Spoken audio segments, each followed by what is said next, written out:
on the phone with us right the fuck now, we have the man behind the fucking label, behind these bands, Jason from Exitus Stratagem Records, man. What the fuck is going on, dude? Oh, yeah, man. It's great to be here. Yeah, I mean, obviously, Capricorn Rising, the album from 13 Goats coming out on the 12th. Of July. Yeah, what a great freaking album it is. And if you haven't figured it out, we kind of like theme albums and content albums like that. So we love that stuff. So story arcs and all sorts of storytelling. I mean, you just talk to the Quiescent Mantis guys and all of their sci-fi influence, and then you've got 13 Goats and all of their, I don't even know what to call it, but what an amazing story arc that album is, and I can't wait for people to get their hands on that one. So yeah, it's gonna be a great time. I love it, man. I'm already drawn in because of the Capricorn thing. I was looking at the album cover, but yeah, dude, the sound of it is fucking awesome, dude. And fuck yeah, man, dude, you guys are killing it, man. Fucking tell us, man, what the fuck is going on in the world of Exitus Stratagem Records, man? Oh my gosh, we got so much going on right now. I mean, obviously, of guys that everybody knows that belong to us. Obviously, the Scenery guys over in Israel are getting ready to do a couple of shows over there. It's going to be fucking amazing. They're getting ready to go on tour in Finland as well, so that's going to be super fun. Voraath. I don't know if I think we're gonna play some Voraath later tonight. Yes. But they're in California right now on tour with Gorgatron and Casket Robbery. So everybody should be familiar with Casket Robbery at least. But Gorgatron are fucking awesome too.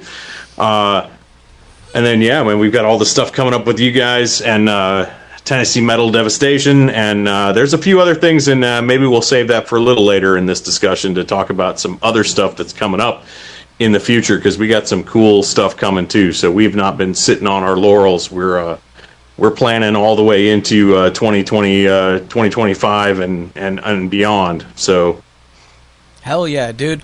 You brought up the fucking tour with Voraath and fucking Casket Robbery, so I gotta say something, about what was the whole fucking thing that's going on right now. It's all over the fucking news, man. Fucking that fucking show, the tour kicked off, and that second date on the tour, and they got shut out by the promoter. Yeah, absolutely insane. And then I've been around this game for a really long time. Obviously, I mean I play in an '80s metal band, so clearly I've been around for a hot minute. But they can have their outward statement, but really it just comes down to the fact that I don't think they could pay for the show, and they knew they were going to lose their ass, so they came up with an excuse. But that's just me talking. Yeah, for sure, man. That was crazy, man. I was just all the comments and all the posts that those guys were making, man. I was reading all that stuff, and I was just like, wow. Yeah. Man, well, I got to tell you, man, it's like everybody says, any press is good press, and it's been really good for these guys. Yeah. And now we have a whole new underground metal meme that has come out of this too. So it's freaking awesome. I love it. I know when I was seeing all that go down, I started laughing. I was thinking to myself, I'm like, fuck. Now there's going to be a trend of all these bands that are going to fucking start trying to piss off their fucking promoters, so they'll fucking cancel the shows. Well, so they can. I hope that's not the case. No. I think that this is just a particular freaking guy that had his ass firmly on his head that day, and he was just trying to get out of doing something, and chose to do it in a way that was really kind of rowing the douche canoe on 11, and he just kind of did what he wanted to do. So he deserves every bit of freaking shame that he's getting right now, and I love the fact that it's now a complete, we'll bring our amps, or I won't be your amps freaking meme going on right now. Yeah, dude. It's freaking, I love it. I mean, you can't fucking, you can't make that shit up. It's that's one of those things that just happens. It's a fucking, but it's cool. I think it brought a lot of press for the tour, and it put it in front of a lot of more people's eyes, and hopefully that just means more people will show up to these shows, and support the bands, man. Yeah, 100%, man. I think that that we've had a lot of great momentum that's come out of it, and a lot of a lot of people have shown a lot of support, and we're seeing that on the backside, and we're really hoping to get a lot of stuff going when we get back up into Tennessee and some other stuff. So they're doing a show in Nashville, so I hope you guys can make it out that way. You know, it's not that far away. They're playing at the end there in Nashville on the 9th of July, so come on out, man. Maybe I'll drop a ticket in the box for you. Oh, fuck yeah, man. That would be badass, dude. Well, so tell us, man, like, how did you guys give us a backstory about the label, and tell us exactly, like, how did this whole thing start, and what was your, like... Yeah, so, wow. Why you got to ask the hard questions? It's not a hard question. It's just a lengthy explanation, right? So I was a professional musician in the 80s, and then I joined the military, and I spent 26 years in the military, and then it kind of left me out at the end of that 26 years of my life in North Carolina, and we started before I retired. We started a band, and we started doing all that stuff, and we're like, well, no record label's ever going to sign us because we're a bunch of 40-year-old jackasses. So we opted to do the exact thing we probably should not have done, which is start our own record label. And so we did, because we adopted that special forces mantra of hey, how hard can it really be? And we discovered that it was a lot harder than we thought it would be. And so we started in 2014, and it really probably took us about the first 7 years of our existence as a record label to figure out what it is we were really supposed to be doing, even how to do it, and all those other things. So, we've been around, I guess, it's 2024, and 2024 is our 10-year anniversary. So, but, I'm the only original member of the record label left. So that should tell you something about it. As everybody discovered, it really was work, and we had to do that stuff, and it was not going to be as fun as everybody thought it was going to be. We actually had to do stuff and support people and, make a product and sell a product, and it was really work. Guys kind of faded away, and now I've got a good solid core of people, and we're out, and now we're expanding, and we're finding a whole bunch of new bands, and through people like you and Joel over at EMG and a whole bunch of other places, and even our website, we're finding a whole bunch of new guys, and we're moving forward. We're pushing out the best music we can. Yeah, man. Dude, I totally understand what you're talking about, too. Like, fucking, as far as, like, starting your own thing and doing it yourself, man, fucking, like, yeah, like, there's so many times when I'm like, why the fuck isn't this done this way? Fuck it, I'm just gonna do it myself. And then I realize it's a fucking lot of fucking work, man. But oh yeah, you get what you put into it, like, and but yeah, a lot of people don't realize, like, there's so much fucking work that goes on behind the scenes to make any of this shit happen, man. It's not easy. It's bigger than anybody thinks. There's a reason why there's a whole, industry behind it. And there's a reason why a record label exists. Although, we're a modern record label, so we're not as, overhead heavy as the big guys or anything like that. So, we've learned to tighten our belt, and we know what we're doing. It took us a while to figure that out, but I think a record label still does have a place in the modern music industry. And I do think that, the whole promotion, touring, all that other stuff, even management, everybody has a place. It's just a matter of balancing all that stuff and having that logical conversation if we really wanted to get into some of the sausage making, which I suspect that nobody on this real podcast really wants to hear too much of that. Well, and also finding the right people too. Like, you gotta work with the right people that are with you 100% on the same level. Oh yeah, Oh yeah, we learned really quick there were certain genres of music that we sucked at. We were just bad at it.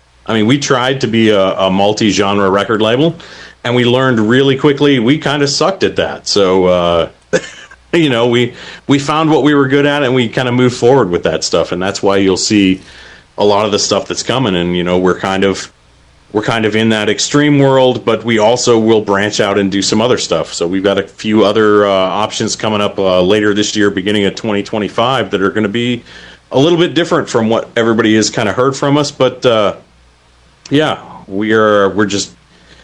looking for the best music that we can find in the part of the industry that we're in, and help guys make it to the next step and do all that other stuff as best as we can. Yeah, for the younger bands out there that are listening right now, what can you tell them, like, as far as like how you guys work in your record label? Can you give them sort of like a glimpse of how it works with you guys versus maybe other record labels? So that's an interesting question, and I'd love to say that I know exactly how other record labels work, but I really don't. I mean, I've got some good friends in some of the other places. So I know the guys at Metal Blades, and I know the guys at Nuclear Blast. I know at least a couple of people over there. So I get it how the larger labels work, and we opted to do things completely different from the way that they do stuff. So we kind of do things a little bit different. And we try to lean forward into the supporting the artist forward, and making sure they get the maximum out of it.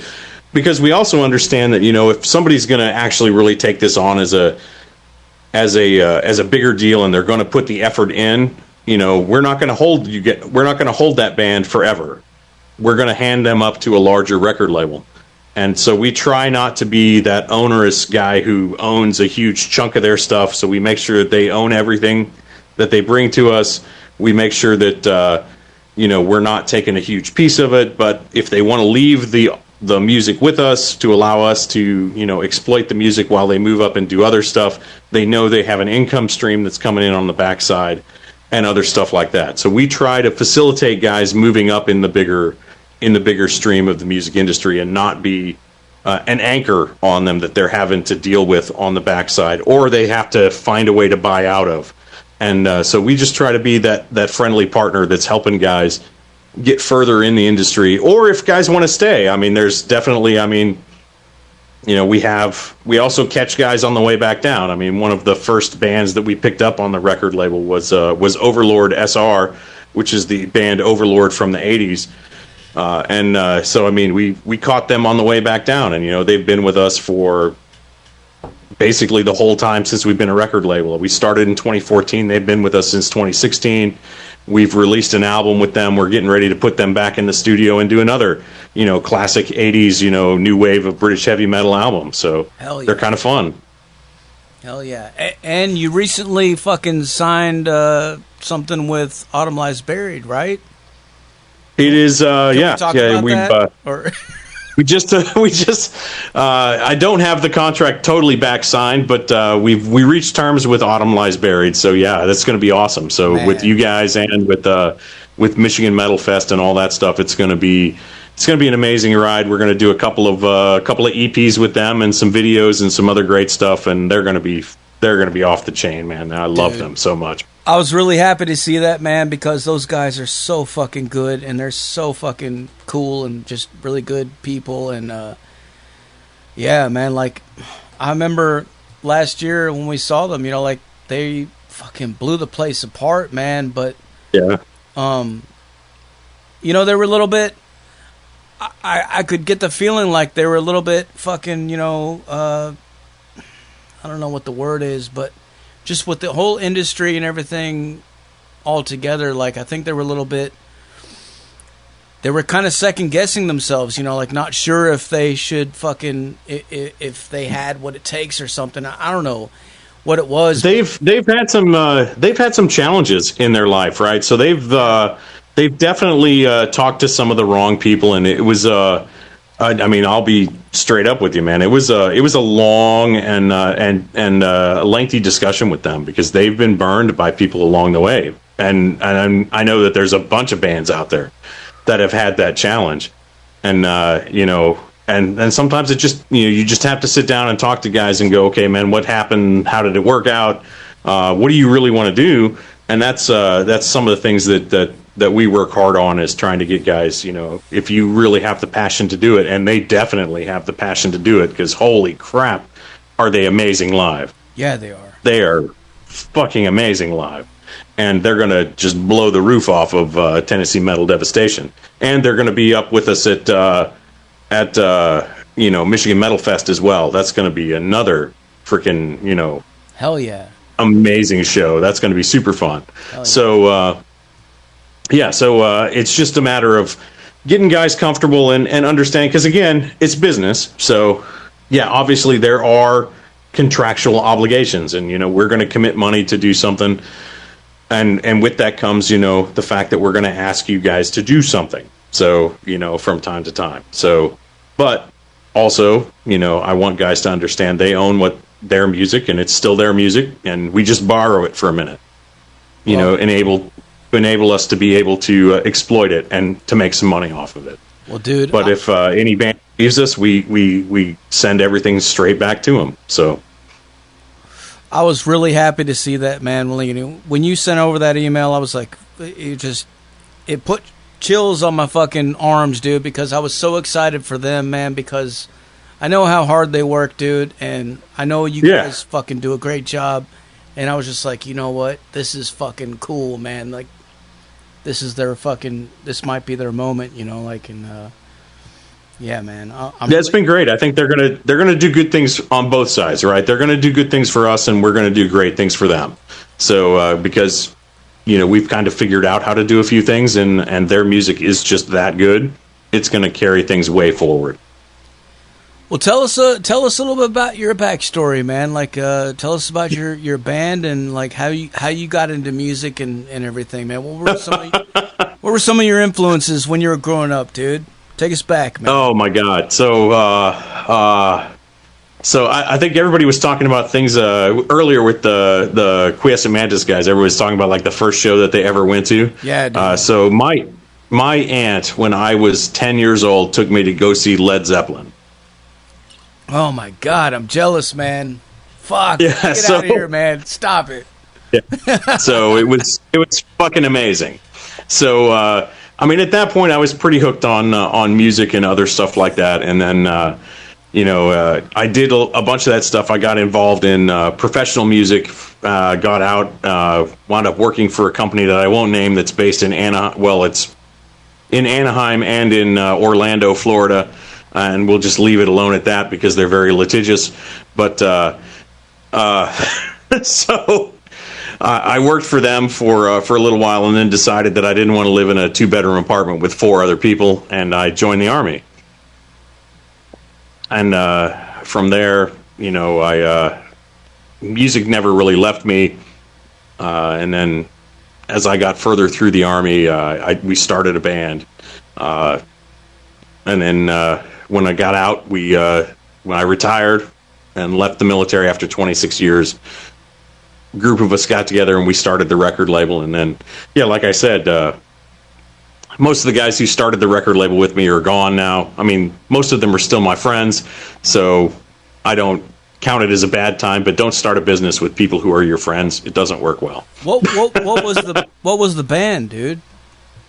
So we started off the band that we had there was Bones Fork. You can still find it up on Spotify. I think as the record label, we still own one track. We did a hilarious cover of the Barry Sadler tune, "Ballad of the Green Berets," because we were all in the special operations community and everything as well. And the record label is still all special operations guys, even today. So myself and Dave and Gordon are all from that world. Man, you'll see when we've got another band that's getting ready to come on the record label, which is guys that we all served with as well. So there's going to be some cool shit that's going to come out. Jason, if you have an MP3, send it over to me, dude. I'll play it on the show, man. I don't give a fuck, dude. Yeah, I can send you some of that old stuff, yeah. If you want. Yeah, not a problem. Hell yeah, dude. Yeah, I mean, if you go look on Spotify and you search for Exitus Stratagem Records, it'll pull up everything we've ever released. So we've grown over the years. We've done some crazy stuff. Tell me though about Led Zeppelin, man. What was that like, dude? Seeing fucking Led Zeppelin on stage, man. What the fuck? So yeah, which is even worse that it was 3 shows before John Bonham died as well. So, which was So it was a great show though. I remember it being just amazing. But again, I was 10 years old, so what do I really remember of it? Not very much. Hey now. Other than the fact that I still to this day absolutely love Led Zeppelin. I love the later albums that a lot of people don't like as much. So I like, In Through the Outdoor and all that stuff. Presence. I love the later Led Zeppelin albums because to me it just takes me back to when I first saw them. No, yeah. As a guitar player myself, dude, Jimmy Page, man, is like, what the fuck, like. I love that style of playing, man. Like so many of those older school fucking players, man, when they did their leads and their solos and stuff, like a lot compared to today's standards, some of that shit would seem fucking a little bit sloppy.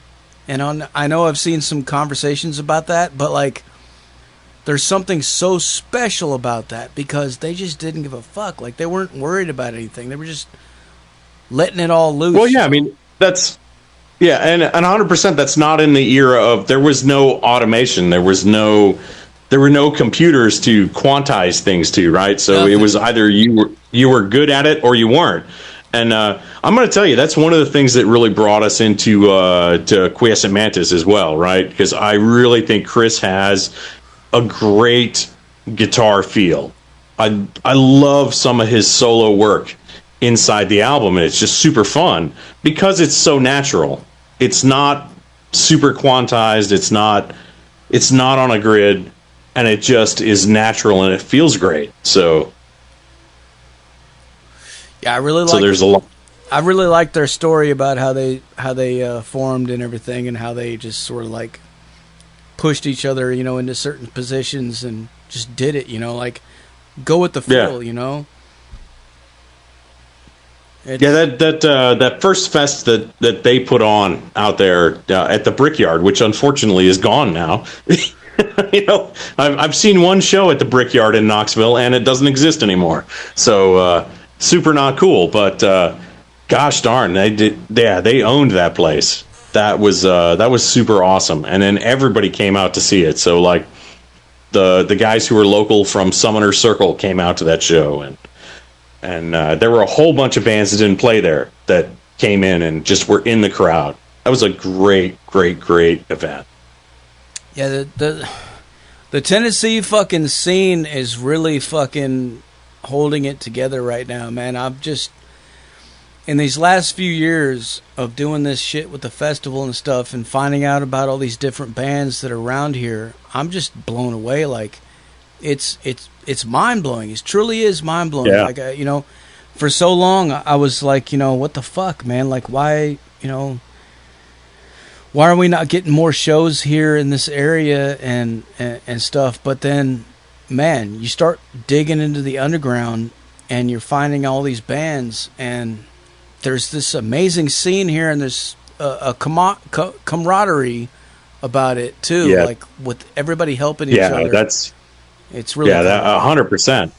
I mean, that is I think you hit on the key piece, man. I was amazed going out to Knoxville and seeing just the complete turnout in the Brickyard, which is not a gigantic place, but it was absolutely packed.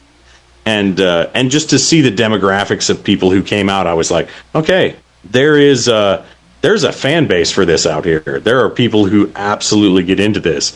And to see just the amount of pushback that you guys have gotten from doing Tennessee Metal Devastation, the festival, it makes me laugh because you guys have some of the best underground culture that supports this, and it's just so funny that the mainstream just pushes back on you guys so hard, but yet you have some of the best underground culture for a rural general state that just I'm amazed. It was awesome to be out there and see how many people were at that show.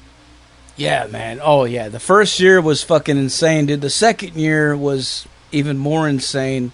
And I can't wait to see what happens this year, man. It's just yeah. You know, so I was there at the first year. Yeah. So I just bought a ticket and came out for the first year. I didn't even really talk to anybody. I just wanted to see what it was like.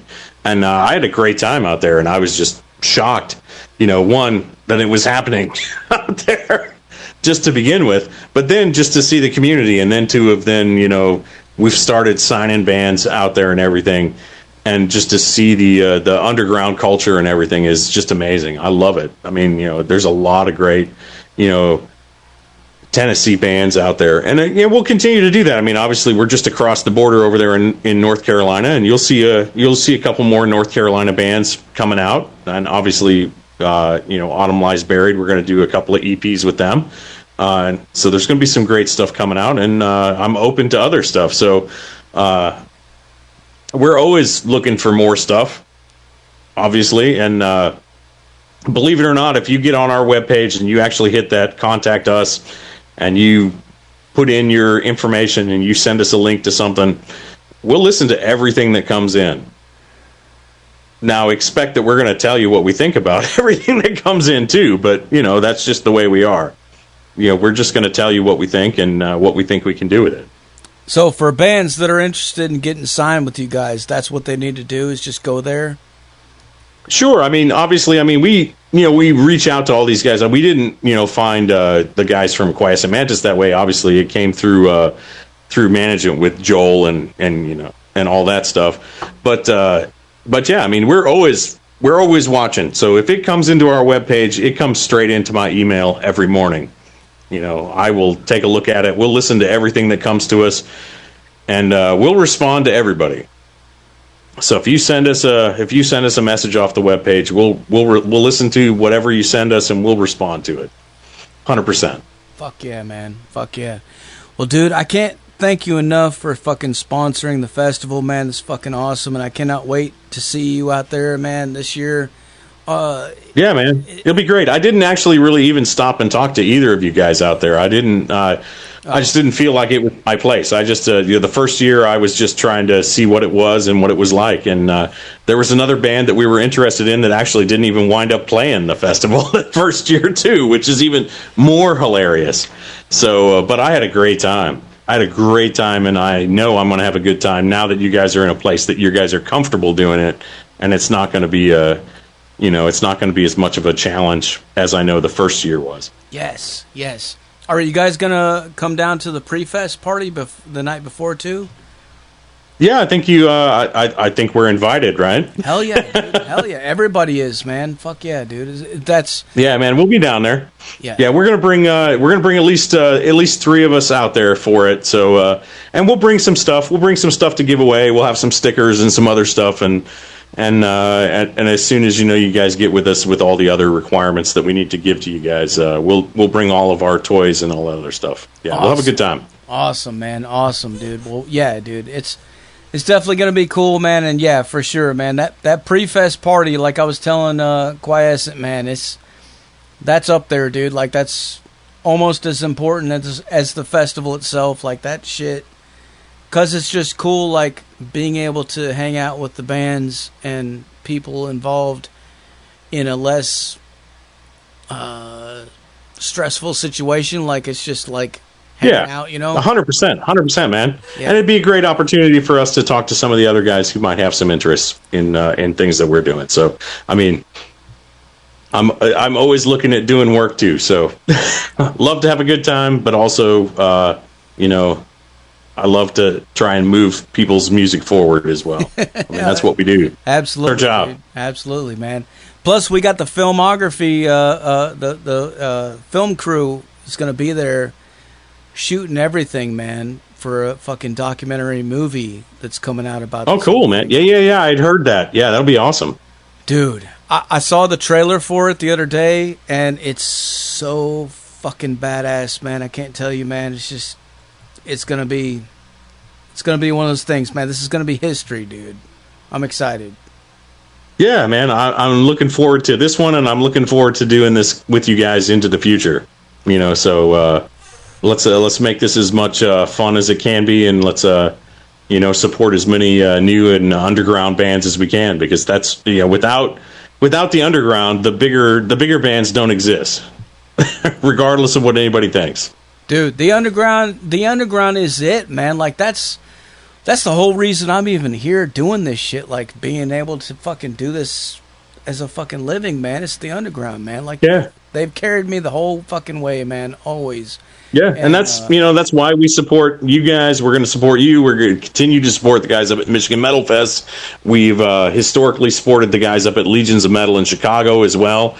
And we're just going to continue to support all that stuff, because everybody needs the outlet, and that's how we get into newer, bigger things.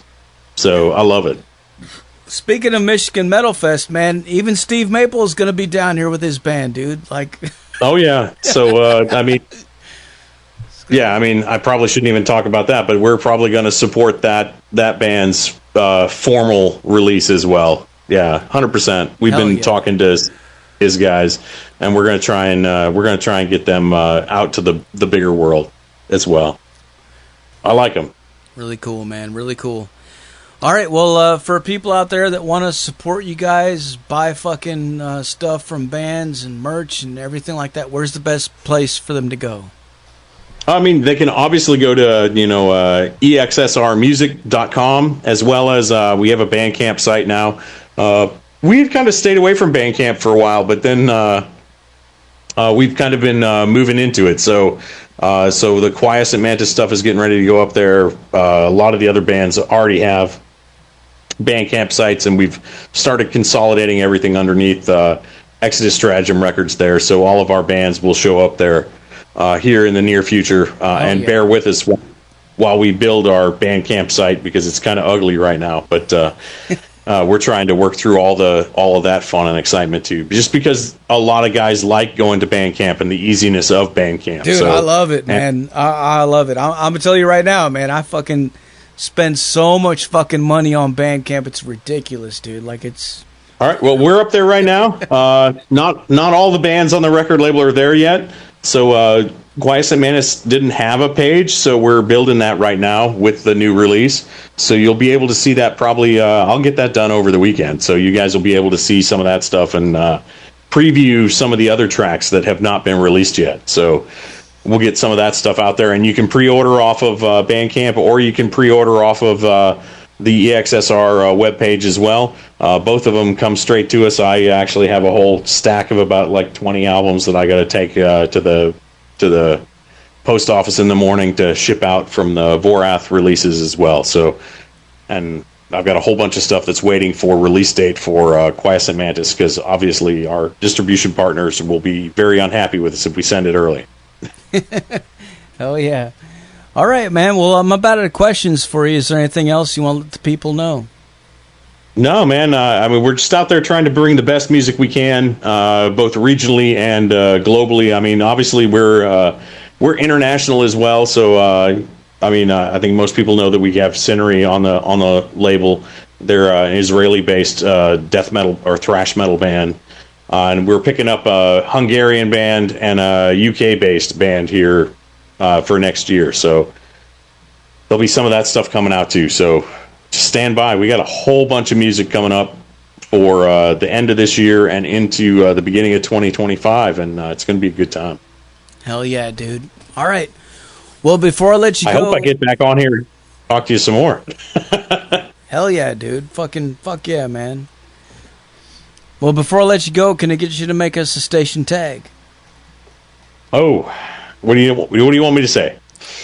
Not that anybody probably wants to hear a record label say anything, but oh, dude, come on, man. They fucking love that shit, man. That's their favorite part of this whole thing. Whenever you're ready, say something like, "This is Jason from Exitus Stratagem Records, and you're listening to Metal Devastation Radio." All right, man. So this is Jason from Exitus Stratagem Records, and you're listening to Metal Devastation Radio, where only the strong survive. Hell yeah, dude. Yeah, man. Fuck yeah. Thank you, man. Yeah, man. It's good, and I hope to talk to you again soon, man. And obviously, I'm going to see you at the show. We will, dude. We'll talk soon, and we're gonna hang out. We're gonna have a great time, man. We're gonna eat barbecue and fucking drink beers and yeah, man, have a good old time, man. I love it. Be awesome, dude. Cool. All right, man. We'll talk to you later, brother. Sounds good, man. Thanks a lot. Yeah, bye.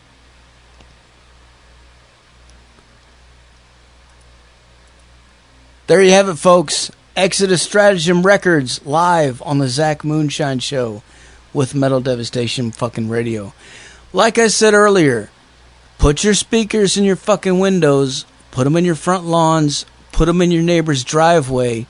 Do whatever you got to do, man. If you don't see U-Haul trucks everywhere tomorrow, seriously, you got to fucking look in the mirror and ask yourself, what the fuck is wrong with me, man? You know? Why? Don't be afraid, man. Just crank it up loud as a fuck. This is brand new shit from Voraath. The Leviathan Keep.